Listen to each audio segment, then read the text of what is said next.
I'm going to talk a little bit about Ray right now. He was born and brought up in the village of Port Sunlight, the home of the soap company Lever Brothers, near the city of Liverpool. Ray has always lived near the sea and large lakes. As a boy, he would often take the ferry across the Mersey from Birkenhead to Liverpool, where he watched the ships that plied their trade from the wharves and docks of the city that grew on shipbuilding and the commerce of the world, and which was the control center of Atlantic naval operations during World War II, known as the Western Approaches. He was also not far from the entrance to the Manchester Shipyard and would spend time watching the freighters of the world as they passed, opening the inland city of Manchester to international trade. Ray took a degree in food technology in London. He followed this with a career first in the meat industry, then in the chocolate business. Ray and his family lived in a village near the ancient city of York, with a history dating back to Viking and Roman times, and an area hotly contested during the Civil War. Ray, his wife, and 3 children were exported to Canada in 1971 by his company, and he became vice president of manufacturing of the Canadian branch of Rowntree's, the makers of Kit Kat, Coffee Crisp, Smarties, Black Magic, and After 8 Mints. It's too bad we're not meeting in person. We would expect that we would all get some. He took up ship modeling as a hobby during our Canadian winters, initially building from kits, but later graduating to scratch building. Ray is a member of the Metro Marine Modelers. He is also a founding member of the Model Shipwrights of Niagara. In addition to building his own models, Ray also restores old and damaged models for private individuals and public institutions to museum quality standards of accuracy and finish of hulls and rigging. His Admiralty style model of the 22-gun ship HMS Ontario, a Snow, which sank in the lake in 1780, was built after considerable research. It is considered to be the authentic model of the ship. This is the second time Ray has spoken at Shellbacks. Please give him a warm Shellback welcome. You're on, Ray. Okay, let me share screen.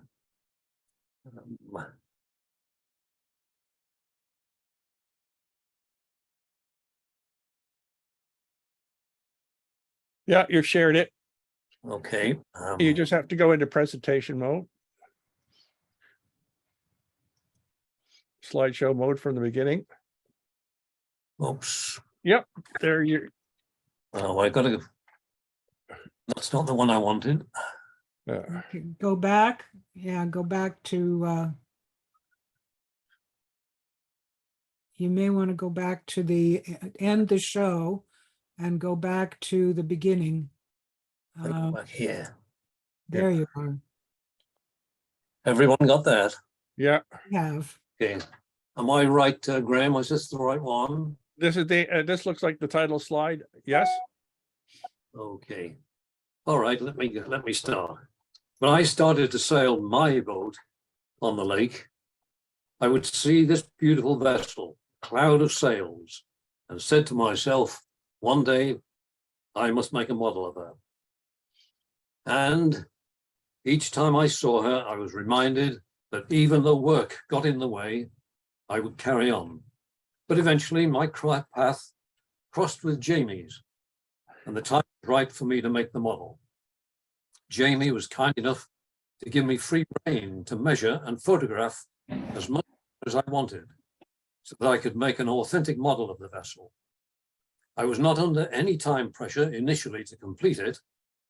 However, it soon became known that an important anniversary was on the horizon, and I accepted Jamie's request to display the model at a 90th birthday event for the boat, to be held at the Oakville Club in September of 2016.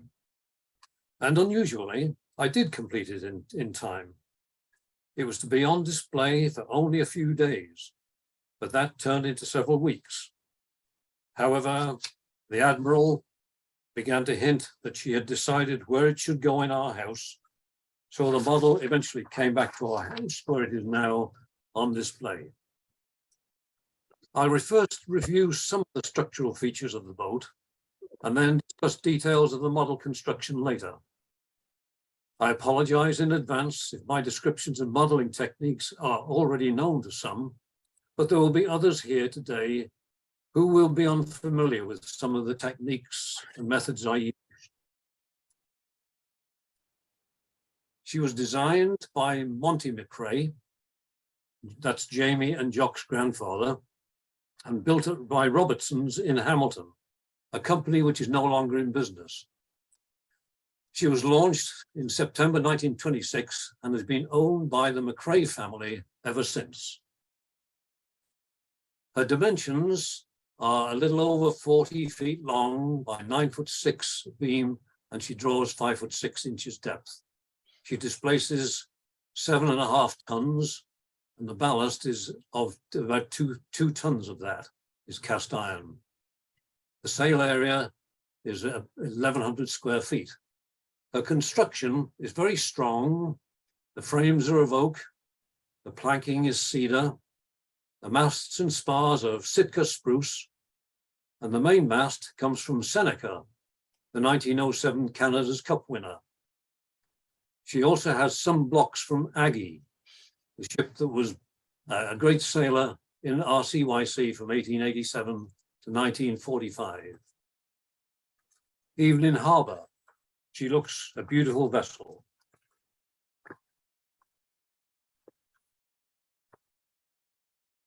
She has quite a racing record, and some of these are starting from the beginning. In 1926, Montye joined R.C.Y.C. in the R class and immediately won the Commodore's prize. 1929, he won the Commodore's Cruise Trophy, and the following year, he won the Boswell Trophy for long distance against the entire R.C.Y.C. fleet. 1935, he won the Commodore's Cruise Club in the R class, and a year later, he won the division championship, 11 points ahead of the larger P-class boat, Bernice. In 1939, he won the Edward Prince of Wales Cup, named after Prince Edward's visit in August of 1919. And in 1939, he won the Howard Turnbull Cup, and in 1940, the Cecil G. Marlatt Memorial Trophy. There are many other successes not shown here, but these are indicated when she flies all her bunting on important occasions in the harbour. Just try if I can just delete that. Here we are. There's an interesting wartime episode that Anitra had. She featured in this one. It originated with the SS Athenia, a Donaldson Atlantic Line passenger liner, which sailed between Liverpool and Quebec and Montreal or Halifax in the wintertime. 1939, she was torpedoed by a U-boat in the western approaches just south of Ireland. She was the first British ship sunk by Germany in the war. Of the 1,418 passengers on board, 98 of these civilians and 19 crew were killed. Many of those in the actual explosion of the torpedo, but some of them during the actual rescue attempt when one of the lifeboats was drawn into a screw of one of the rescuing vessels. Sad as it was, 28 of those were US citizens. The skipper of the U-boat immediately recognized that he'd made an error, mistaking her silhouette for an armed vessel and the fact that she was making a zigzag course. The rules of war gave passenger ships immunity, or alternately, all passengers and crew were to be transferred to safety before the vessel was attacked. Despite being notified of the mistake, but concerned that the loss of US lives might bring America into the war, the German High Command denied that they had sunk her. And it was only after the war that Germany admitted that U-boat 30 had in fact attacked Athenia in error. Following the sinking, Canada recognized the need for fast patrol vessels to counter anti-submarine attacks. Boats and yachts and other vessels were requisitioned, and including Patricia, King Garvey, and Anitra from R.C.Y.C. At that time, America had a strict embargo on selling vessels to belligerents, but this did not apply to private purchasers. So, in a clever stroke, the owners of the vessels went to New York and purchased fast powerboats. These owners were Commodore Wade, who was a tea importer, Herrick Duggan, the engineer, and Montye himself. Having purchased them, they then took them to Halifax, where they were registered for customs and immediately seized by the government. Recognizing that they had the better of the deal, the government released Anitra and the other 2 yachts to their owners. This is the rig that I used as the basis for the model, including the sails, although she often sails with a fisherman's sail, hoisted between the masts and above the fore gaff sail. This is a series of photos on which I noted some prominent details for building the model. In this case, the long sweeping arrow, a rubbing strake that Montye added, which makes the boat appear visually even faster than she really is. I'll talk about this a little later. An interesting feature of the stern of the boat is the fact that the transom has been painted to enhance her lines visually. As an indication of some of the strength built into this boat by design, here's the bowsprit, which lies horizontal in the line of the deck and butts against the Samson post, which is used also as a mooring cleat. And there again is the long arrow. The nameplate Anitra is rather interesting. The font is identical to the modern Arial. This Arial was developed in 1982 as a substitute for Helvetica to permit computer use of some of its characteristics without the need for a license for using Helvetica. Helvetica was developed in the 1950s, although it had its roots many years earlier when the spacing of letters was greater than it was eventually used in Helvetica itself. Now, a few details of the boat itself. This track is prominent at the cockpit subdeck and is used to control the car on which the backstays, both standing and running, are located.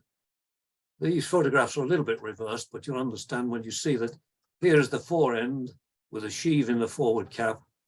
And that car there has the 2 backstays, and here's the control lines to it. There are many items in the cockpit of interest to the modeler. Here's the main hatch with its cover and a nameplate of Anitra. It's a sliding hatch, of course, and that's very useful for me later on. Here's the instruments, the basic instruments for the engine, and a couple of switches down in the right-hand corner here. The engine controls are mounted on the side of that combing with 2 levers, one for throttle and one for forward and reverse. There's an opening port on this side and another one on the far side. The main source of light below is this hatchway with its protective bars. The glass is protected by these bars, and the roof of it opens like butterfly wings for ventilation. Here's the foot of the foremast with a mast boot to waterproof it, and that was later to become quite a challenge for me when I was modeling it. The jib is a club-footed sail. The inner end of the spar is controlled by a ring running around this horse. Also, the solid wood forward hatch is unusual, being a shallow round drum fitting tightly. It does differ from the hatch shown on the lines plan, which I'll bring in later. Here's the main mast with another mast boot. A spider band is bolted to the base of the mast here, and it has belaying pins through the spider band. Here's one example. An interesting feature is these style of steel cleats, which are quite old by comparison with the present day cleats that you see on boats. Here's the bobstay. The bobstay holds down the outer end of the bowsprit from the strain of the forestay. It's fixed to the hull at a location on the waterline and is vulnerable to corrosion at the interface of water and air, but it is stainless steel. And presumably offsetting this concern is it easily maintained if required. The tension of the bobstay is redirected to horizontal by this short stub, known in earlier ships as the dolphin striker. The foremast and mainmast tops are very similar to each other. The foremast, first of all, shows these cleats to prevent the shrouds being pulled down under tension. It also shows this triatic stay, which is rigged between the caps of the fore and mainmast. It's a difficult stay to adjust, since doing so affects the balance of the shroud tension on both the main and the foremast. Here is the mainmast itself, showing an unusual shape of the spreaders. And of note to me is the shroud sequence. And at that point is the antenna for the VHF radio. Here's the gaff on the main, as the foremast, same as on the mainmast, with its two-piece jaws laced together and held loosely to it by the parrel beads on the other side of the mast. The gaff is raised by this throat block, which is suspended by its becket from a double block on a pendant here, the line of which is led to the foot of the mast, this line here, where it's secured at the spider band. Now we can move to photos of the interior of the boat. Here's the mast partners for the main mast. These are timbers that lie between beams as the mast passes through the deck and take the strain on the mast from the sails. Underneath this beam, just here, you can see incised is the registration details of the boat with its official number and the weight. These are diagonal straps, additional features that prevent the hull from distorting under the strain of the shrouds. And here we have the Atomic 4 petrol engine. It's a very popular four-cylinder gas engine produced from 1949 to 1984, when small diesel engines saw its eventual demise. Of the 40,000 of these engines produced, about 20,000 still remain in use. The battery cables are shown here and are a prominent feature, which you'll see a little bit later. Here's the lockers with the contrasting wood strips on white panels construction.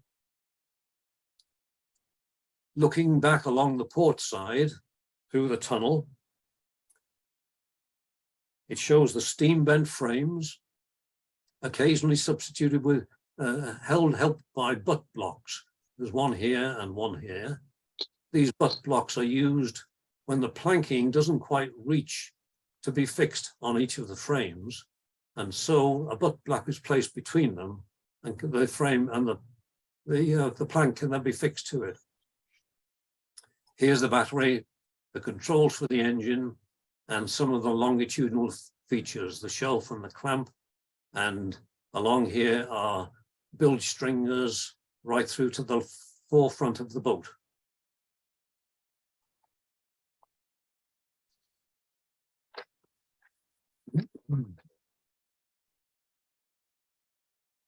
The mainmast here is an interesting.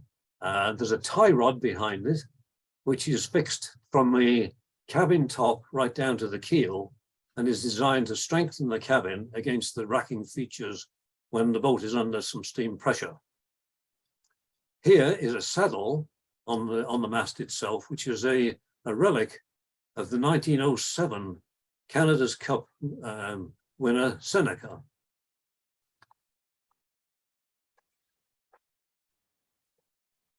Interestingly, the mast would appear to be reversed 180 degrees from the way it would have been set on Seneca. In other words, this would have been the front face.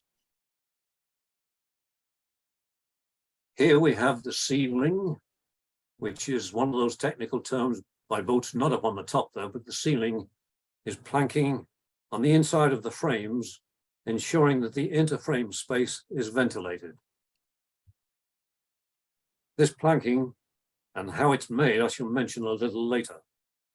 The post here supports the forward end of the cockpit, and the quarter berth is raised above the level of the main berth to allow a little bit more shoulder width for any horizontal occupant of that berth. Here's the brass barometer located in the main cabin and on the starboard side. And on the port side, not shown here, of course, there is another instrument, the clock. Here's a forward-looking photograph showing the foremast step, that red structure down there, on which the foremast sits. And that foremast actually sits itself on top of the frames at the front of the boat. Here's the door to the head and the hanging lockers.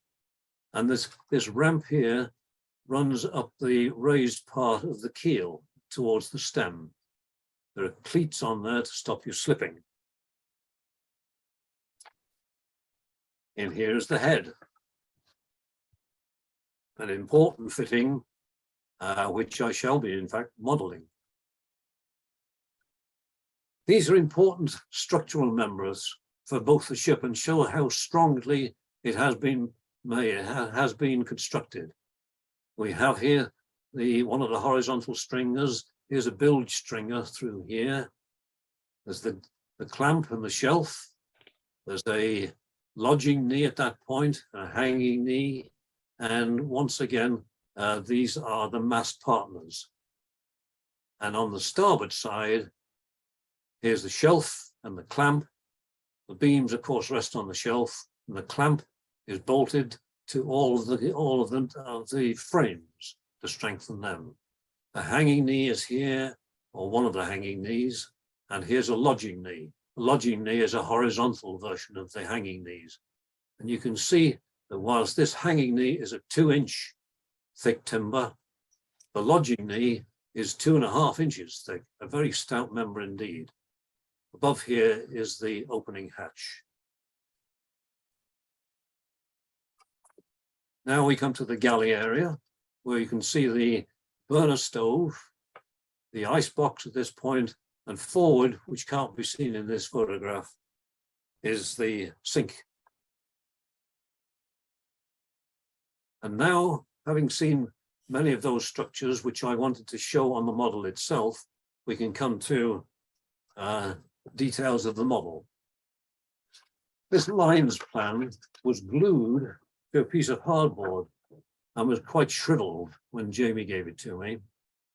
So I took it to a printer in Mississauga, who electronically straightened it out and adjusted it to the accurate scale to produce a working drawing.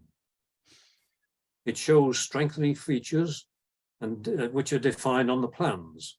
The scantlings, such as the partners in oak, 2 inches, beams, 1.5 inches, the shelf, 3.5 inches by 1.5 inches, the stringers, 2.5 by 1.5, and the knees, both the hanging knees are 2 inch and the lodging knees are 2.5 inch.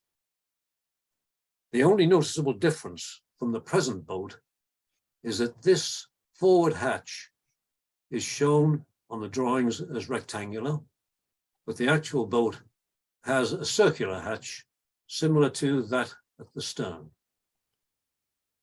Here's the straps that you saw earlier, and the main cabin, the mainmast, and the foremast. This point down here, you can see that the foremast is stepped on that red structure you saw in one of the photographs. The mainmast is stepped right down to the frames, which in turn stand on top of the keel. Here's the bilge stringer, this one through here. And the Samson post, which I showed you earlier, sits down onto the stem piece, which shows a scarf joint at that point.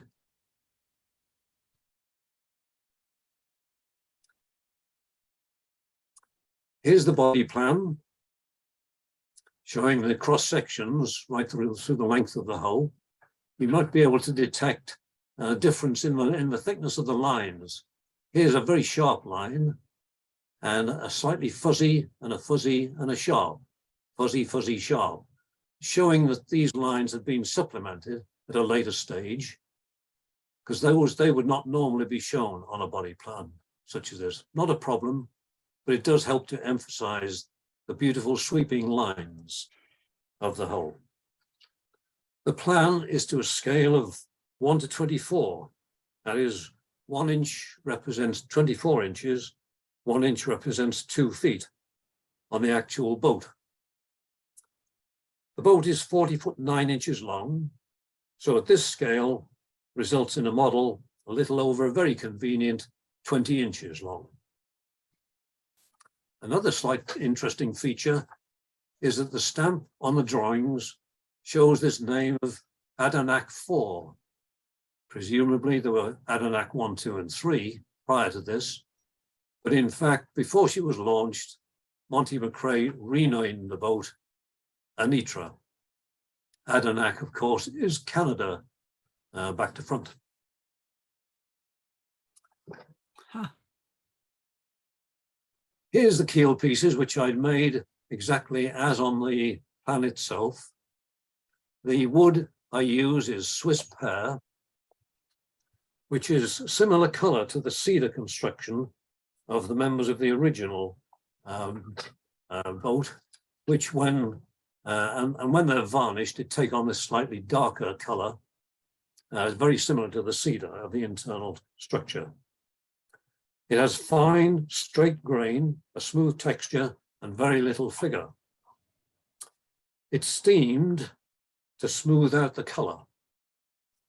Swiss pear is esteemed by craftsmen in Europe as cherry is here in North America and Canada. However, it is unfortunately not durable for exterior applications. Here's the forward and stem pieces. And there's the scarf joint. It's a hooked scarf joint with scarf at that point there designed to elongate for that elongated stem piece. A photograph shown of the boat hauled up in wintertime shows that these pieces have been added at a later stage. This straight piece here is shown on the original plan. But whilst I'm not being critical of the maintenance of the boat, these are slightly out of shape. Shape would originally have been designed that way, and obviously these timbers have been fitted a little bit later. Maybe Jock and Jamie could give us a bit of a talk about those later.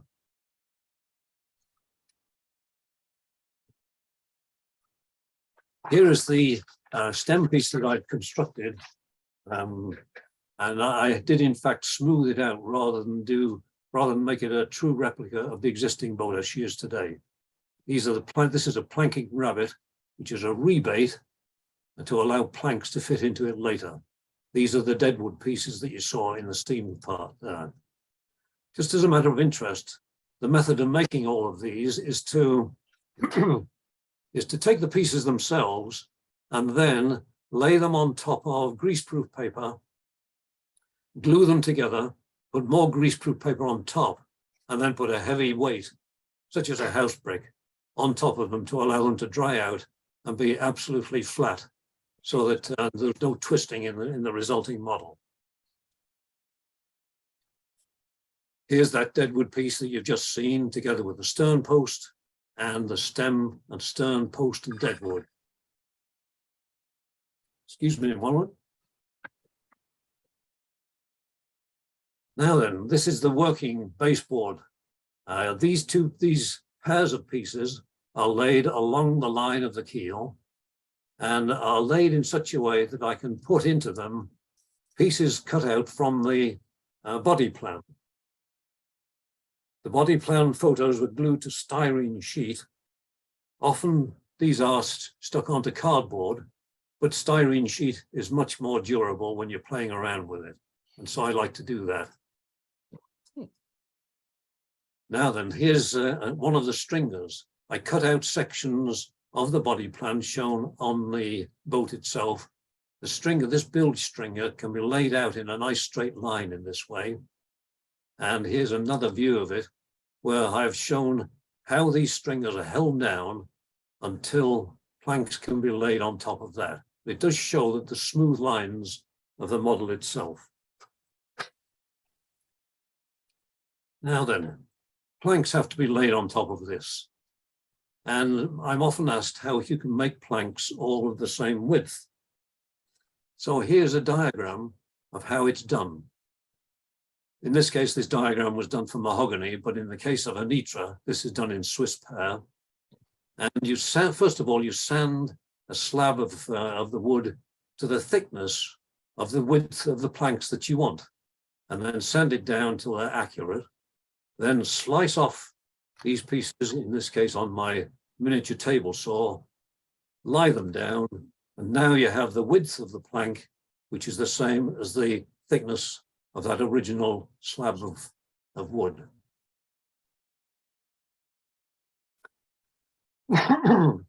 At this stage in assembling the photographs for this presentation, I'm afraid I had a computer problem of some months ago, and I lost many of the photos of the planking. However, this photo shows the result after I had planked and the completed hull, and the hull has been faired and primed in preparation for applying the finished paint. Here, in the same hull, it shows the beams laid out, the shelves right along the top on which the beams lie, the upholstery, the cushions, and so forth fitted on here, and a quarter berth one will be hidden under back there. You can just see the start of it at that point. The doors to the hanging locker and to the head over here, and in the galley itself. Oops.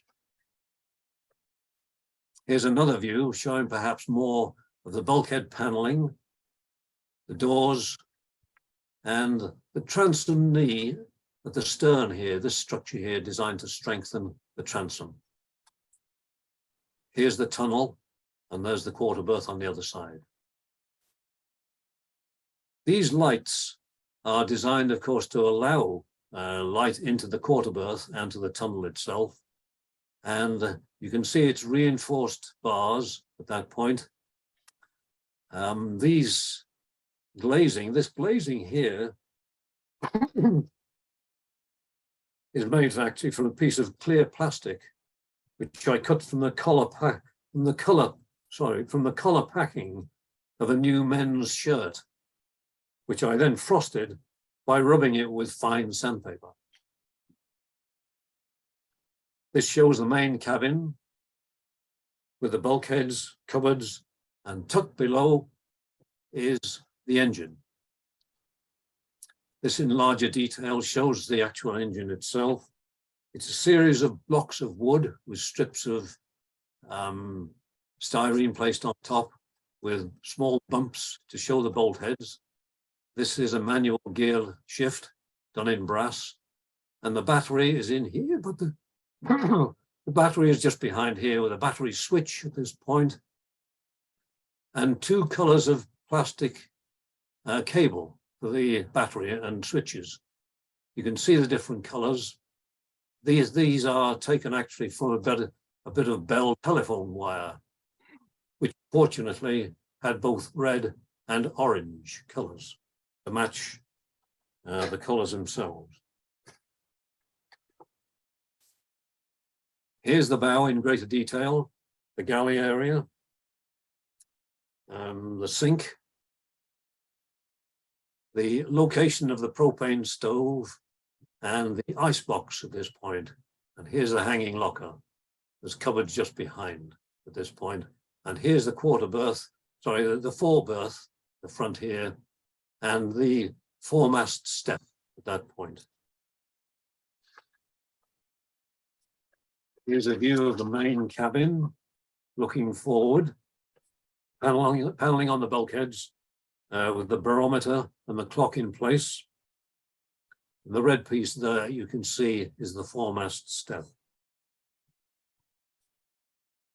Here's the main hatch with the butterfly opening windows on the top. And here's all the beams and lodges in place, together with the circular hatch at the forefront. There's the main hatchway that you saw there with all of the detail, the upholstery, the instruments in here, the quarter berth, the circular hatch at the back, and the knee at the back, together with the steering post coming through at this point here. So I now have laid the planking on the deck and all the deck furnishings are in place. Here's the skylight, the main mast, sorry, the foremast with a boot, a circular hatch, the Samson post, the bowsprit, two fair leads, and the bobstay with its rigging, and the club-footed jib sail with its rigging to the horse. Here's an aft profile view of the completed model. And here's detail of the rigging to the mainmast. You can see that the rigging for the mast, the main sheet is to the end of the boom. It's twinned, so it ties to both of those blocks at that point, up to the block here, which lie on this sling. There are two slings on the boom, down to another block at this point, and to a cleat at the forward end here. Just in here, you can see the fastening of the tiller with its small acorn nut, which I'd made on my miniature lathe. The blocks are all made from boxwood, and the straps are, in fact, cotton at this point, together with rings made from brass wire.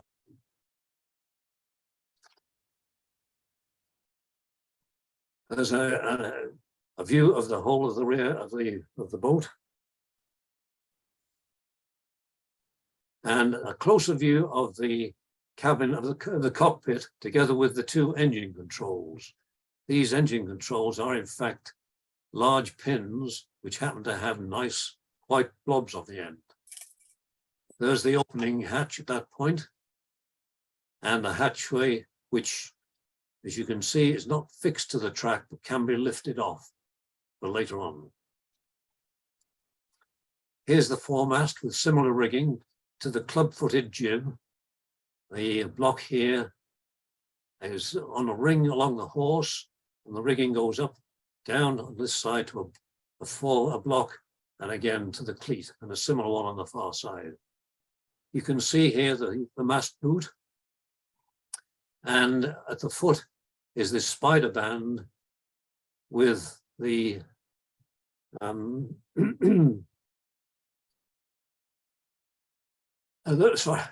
the pins, the belaying pins laid in. At this point here, you can see that the mast, that the sail is fixed at this point of the gooseneck with very small bolts. The head of that bolt is about 1/8 of an inch in diameter.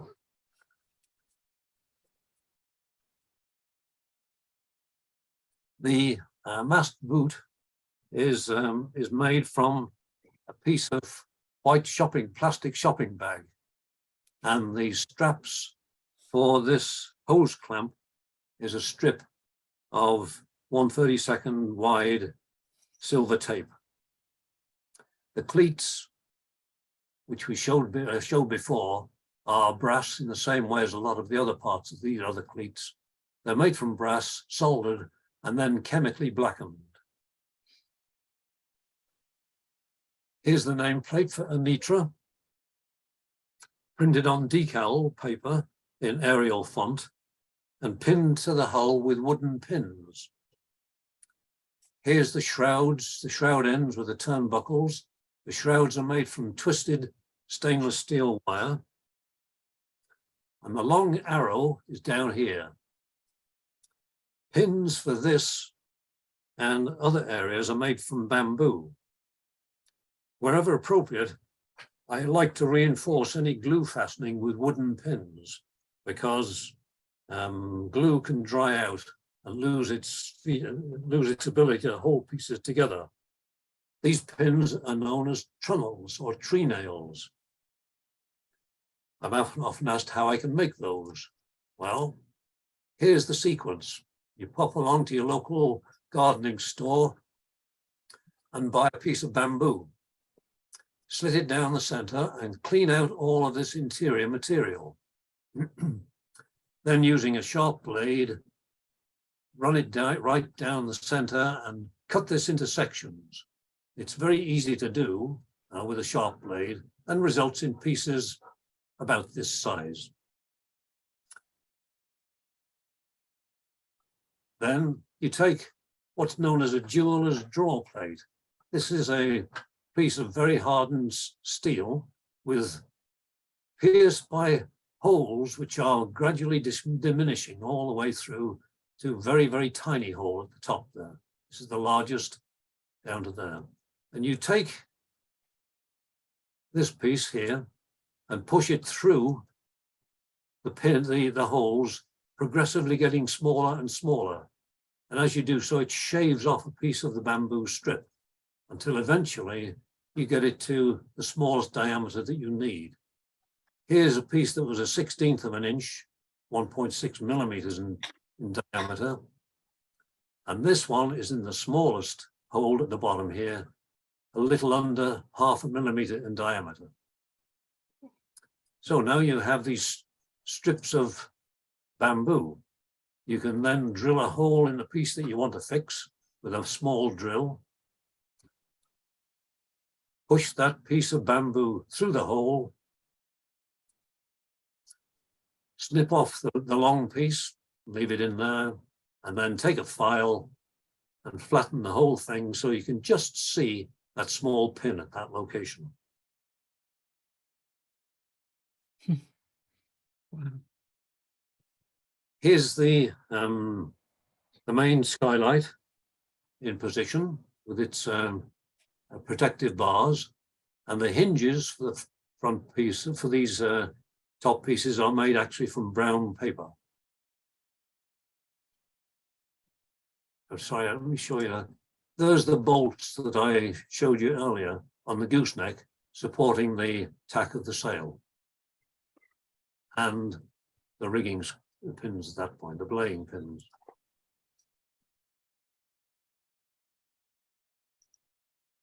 This shows the foot of the foremast with its boot, the spider mast, the spider band with belaying pins, and the tack bolt for the sail. The rigging of the club-footed sail at this point shows how it's rigged down to here. Here's the bowsprit with the club-footed jib. The bowsprit has 2 fair leads on either side, and this end of the outer end of the club is in fact fixed to this fitting at the end here by a small length of chain, which I robbed from my wife's jewelry box. So don't there. Here's the bobstay with its rigging at this point, and similarly all the way along. Here's the Samson post, the fair leads, and the arrowhead, the long arrowhead. I added this arrowhead after I'd painted the hull because I didn't want to try to stick this hull and damage the paint. But the reason, the method of fixing it is rather interesting, I think, to some people. First, this 3/32 of an inch square spruce strip was pre-drilled every 1.5 inches along the length with a 3/4 millimeter diameter drill. A hole at the break in the deck where it swoops down, that's about halfway through along the length, was drilled into the hull, and a slightly thinner bamboo trunnel was pressed through the strip and into the hole on the hull. Then the front and rear trunnels were located at the ends of the arrow in the same way, one up here and one at the back. And as a result, that long strake takes along the sweep in a smooth curve because this piece of spruce was very straight in grain. Using a hypodermic syringe, I then added glue on the inside face of the long arrow and pressed the strip along the hull itself before putting all the other trunnels in place through the pre-drilled holes. Here's the two-bladed screw. This was filed from a central brass rod, the hub here. A slot was put into it, and a piece of brass strip was slotted through it, then filed to the shape of the blades. And I had previously heated this brass to red hot to remove the temper from it. And that allowed me then to put a twist in the blades before finally soldering it in place and blackening the whole thing chemically. The unit was then painted matte black. Sorry, matte black with chemically.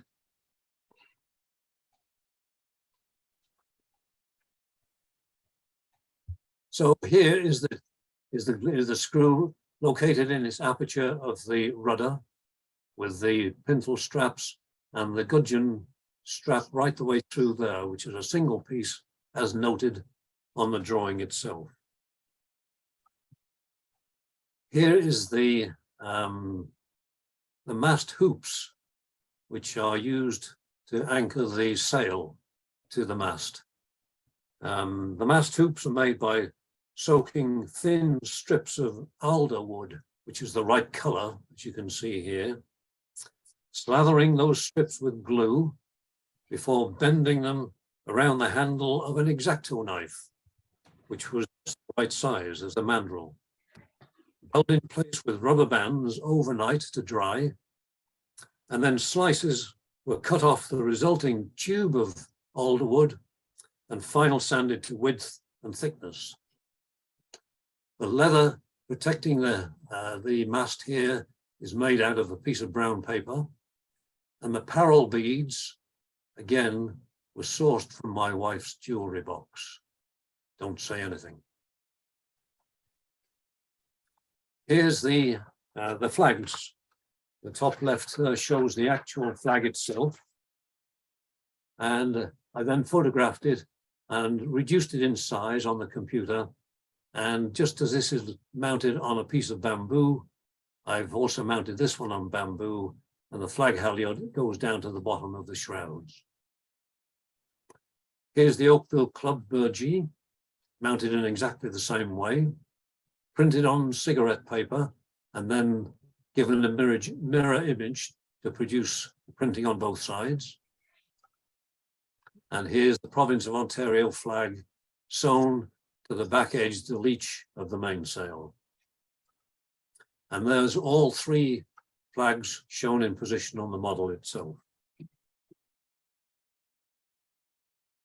Here's a photo of the completed model with all of the parts in place. And another view of the model, but this time standing on its eventual teak baseboard with two brass pedestals, which are screwed through the base and into previously cemented in nuts within the keel itself. There she is after the Admiral had told me where it had to go.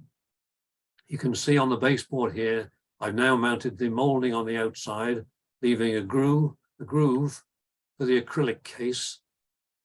And a nameplate, brass nameplate is located here. And you can see small sliver of brass at this point. This, in fact, is the piece that you hold onto as a storyboard for the model.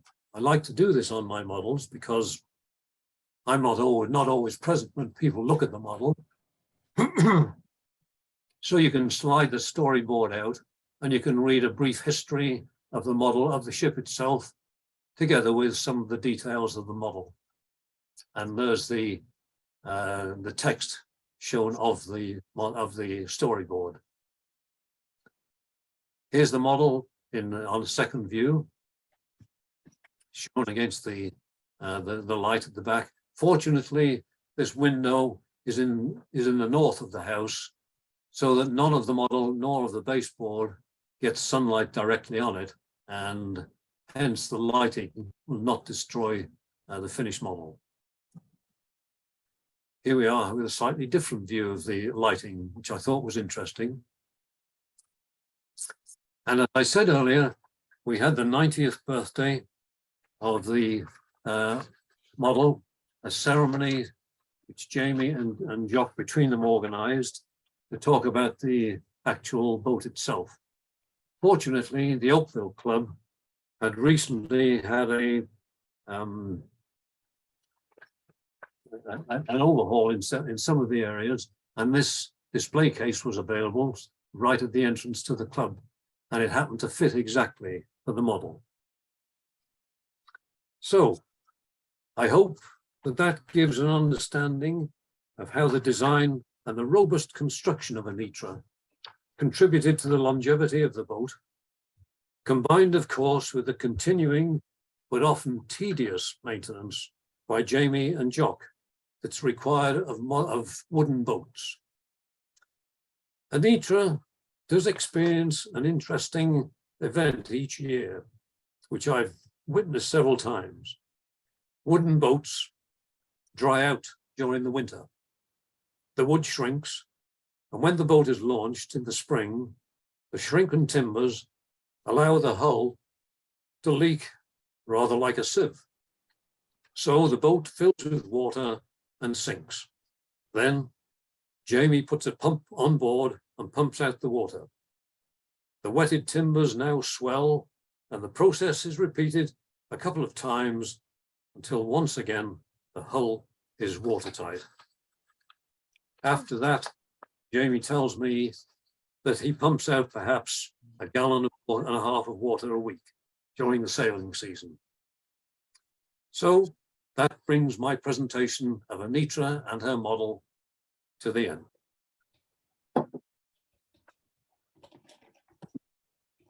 Okay, well, we'll move on to Janet or Jack. Go ahead.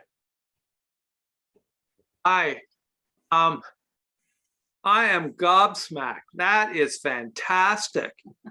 And I mean, the presentation itself about the details on the boat was interesting in its own right. And then the detail in the model is absolutely phenomenal. Thanks. I just can't imagine the patience to do all that.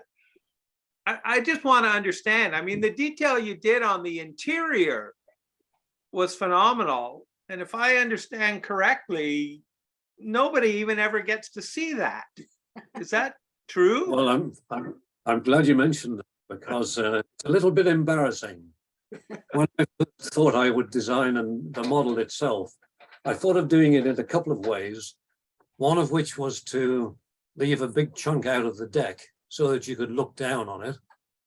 And way was to leave a chunk out of the side of the hull so that you could look at it sideways. However, I realized that when I was going to rig the model, the rigging itself would be very tight indeed and was likely to distort the model. And so I thought in the end, well, no, I won't do that. In fact, you can see the inside of the boat, of the model itself, if you lift, first of all, the acrylic cover, then you lift off the two circular hatches, and then the cover for the main hatch. It's rather a tedious way of doing it, but it does at least allow me to brag and say it is furnished down below. But you did hit my funny bone when you're talking about that one. Oh, well, that is absolutely fantastic. It's Thank you. Thank you. I have a comment for Gord and Jock. It must be just such a pleasure to sail. Can't, Gord, you're muted. Yeah, for sure it is. And I agree with Mr. Stokes. I thought that was amazing. The detail, I don't know how long it took you, but just to go around and find all the little different scraps that you had to make the boat with must have taken a lot of time. Well, it's one of those things that, it's one of those things where you never throw things away as a model. Well, I don't want to see your basement then. And that's because the day after you throw them away, you want them. Yeah, exactly. I'm amazed at how, because just getting the pieces takes a lot of time, never mind building model. I thought it was amazing. Yeah, but sailing on Anitra was fantastic. Obviously we don't do it. I don't live in Canada anymore, but when we were kids, we lived on the boat and it was amazing. We thought we're the happiest kids in the world. Wonderful. Okay. Next up is Seamus. Go ahead, unmute yourself, Seamus, and ask your question. Am I unmuted now? Yep. Okay, good day, Gordon, and I will always remember your name because I used to have sailing friends on Macrae Drive in Toronto, if I got the spellings the same. No connection with you. No. Okay, anyways, I was also fascinated, in fact, mesmerized beyond explanation at your attention to detail. And I am concerned that you might get into trouble and be charged with the criminal offense of theft from your wife's jewelry boxes, you know. But on the other hand, I think your wife is very lucky to have somebody like you with your attention to detail and also your ability to find things that I wouldn't have the patience to look for. I compliment you on not alone just your presentation, but also your vocal and audiovisual presentation. This is of no offense to Canadians, but of BBC quality. It held my attention nonstop, and I couldn't get enough of it. And I'm not exaggerating there. You will notice, of course, that I no longer have a very strong Scouse accent. Strong enough. The fact that you were born in sunlight reminds me of and I'll end on this. Many years ago, I was a junior clerk with the bank in Ireland, and we only had one branch on the British mainland, and that was in Birkenhead. And nobody really wanted to be transferred there because you were primarily dealing with cattle trading, and I don't think Birkenhead is a very exciting place. No, that's true. But I am very aware of sunlight and the whole history of it. And I think it was a wonderful donation by the Lever family. The last thing I would like to say is that with regard to the diesel engine, they were first manufactured, you say, in 1949. About 80,000, about 40,000. I'm amazed that 20,000 of them are still alive. As I'm talking, I can hear the sound of that engine. They still have some in Newfoundland, by the way, and in Ireland, you know. Anyway, thank you very much again for sharing. This was a wonderful Christmas present for us all. Thank Season's you. greetings. Thank you. Okay, next up is Julia. Go ahead, unmute yourself and ask your question. Yes, following on from bunting, I'm a greenhorn here. I'm a landlubber, more or less. Now, I've seen flags going up, stays, I guess you call them. Is that where you put your bunting? And how do you keep it all straight? You just have to go fast with the boat so the wind blows it? I'm sorry. They're hauled up vertically up the mast by That's what I thought, yeah. Okay. Yeah, so that the bunting is only displayed when you're in harbour. Jamie and Jock will be able to tell you about all of that, but in fact they run a line from the bow up to the top of the foremast, across to the mainmast, and then down to the stern. And on the line is all of the pennants, all the orange and red pennants. Right. I was absolutely amazed at the detail.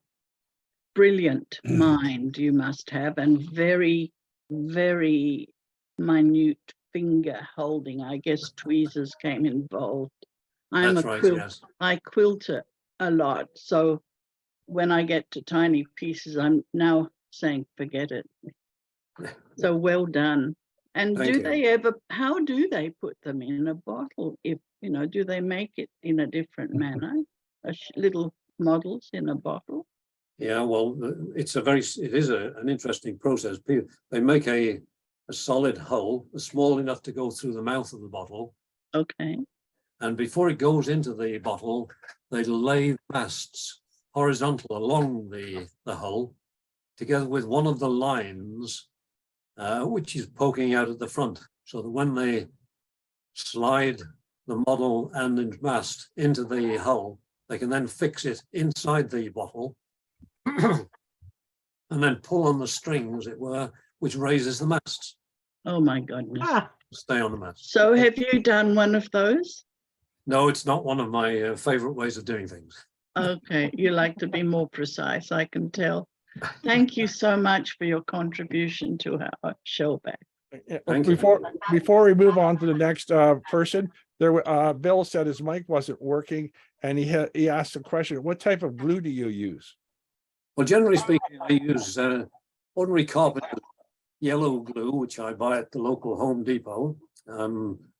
For materials, I use a rather potent mixture of a solvent-based methyl acrylate.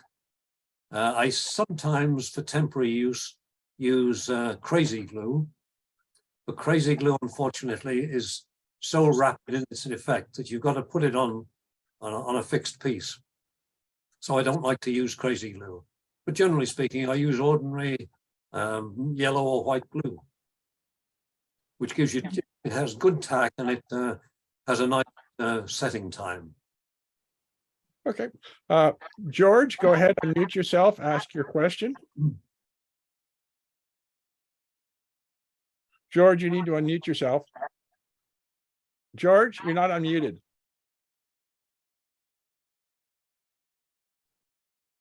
George, you're not unmuted.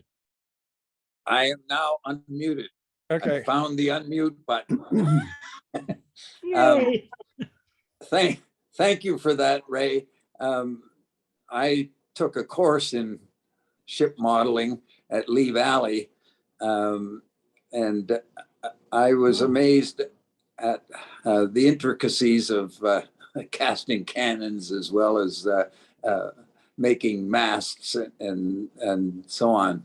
How many hours or months did you take to do this? Well, I don't spend all day on it, although my wife sometimes says I do. That's why I said hours. But I suppose on average I might spend 2 or 3 hours a day.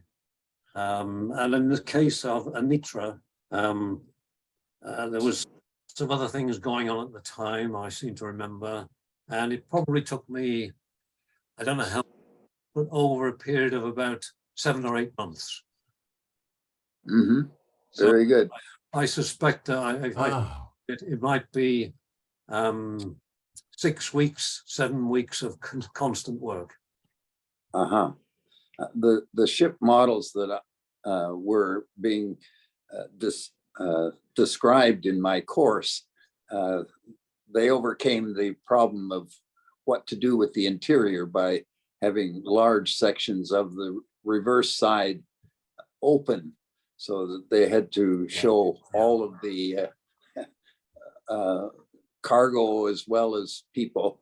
And another interesting item in later ships is that they're now able to put lighting, authentic lighting inside the ship and hide the batteries. Yes, yes. LEDs are so small these days that Yes, it's easy to do it. Yeah, the model railway people have shown the way. that's right. You can see behind me the model of Ontario. Oh, damn. Well, in the bow of Ontario is a stove, and I have just fitted a flickering red and orange LED light in it, so that you'll be able to see a flickering fire in the stove. Well, I've got three models, not extensively started even, of the Blue Nose and of a London Thames steamboat, and I want to do the John Beverly Robinson, which was a side wheeler that went from Toronto to Niagara years ago. Right. Yeah. Thank you very much. Thank you. Okay, anybody else have any questions or comments? Please raise your virtual hand. It's Jock. Can you hear me? Yeah. Oh, sorry. All right. I'd like to thank you for this. It's boy, I was hoping maybe the attendees would see the some of the other models you made. I mean, Anitra is unbelievable to see her in, with your own eyes, the amount of work that went into her. But I've witnessed some other models that Ray's made in his basement, and boy, you can see the detail. It's just unbelievable and a real art. And on behalf of the family, Ray, I'd like to thank you for this presentation. Really appreciate it. Thank you, Jock. You know, attention detail that's done on some of these models. Model train enthusiasts also start off from scratch, and many of them get right down to the smallest of details, which is why some of them are called rivet counters, where they actually put the right number of rivets in the plates. I sometimes get called a rivet counter for my. Yeah. Okay. I echo the comments people have made. I was gobsmacked, Ray. The amount of detail and time and effort and patience you must have to put together. That was a brilliant model. My question was, did you, and you answered it earlier, but you'd make the deck removable so you can see that beautiful work you do underneath. And did you put any lights in there to illuminate what? No, I didn't. No. Mind you, it is an ideal candidate for it, because as I was saying earlier, you have to take the case off the hatches. But if I were to put LEDs inside, you probably would have been able to see a lot of the detail. A little more. Through all that process. I was a little disappointed that you didn't show us your workshop. I would love to have seen where you do all this. My late husband was a carpenter and did some detail, nothing as minute as what you were doing. So I have a great appreciation for the work you did, the choice of the woods, the grains, all of that made so much sense to me. And I thank you so much for taking the time to give us the presentation. You could use that presentation in a school to teach how to do it. It was brilliant. It truly was brilliant. So, Thank you.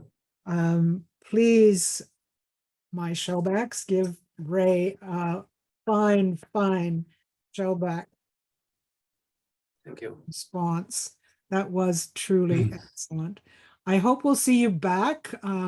Please, and also I wanted to ask, Jock and Gordon, are you And Jamie. related to Jock and Jamie. Jamie? Yes, Jock and I are twins and Jamie's our older brother. And we have another brother, Stuart, and a sister, Lorna. And so you are all related, but how are you related to Ray? No, not. We're not. Oh, you're not. Okay, so it's just that Ray was interested in the boat and decided to build a model. Wow. Okay, Mm. thank you. Thank you, thank you. And I hope that we see all of you come back to Shellback sometime. We do have a lot of fun. We do have interesting speakers, and we're also doing some Zoom stuff and YouTube stuff that we bring in when we don't have a speaker. We bring in presentations from there. So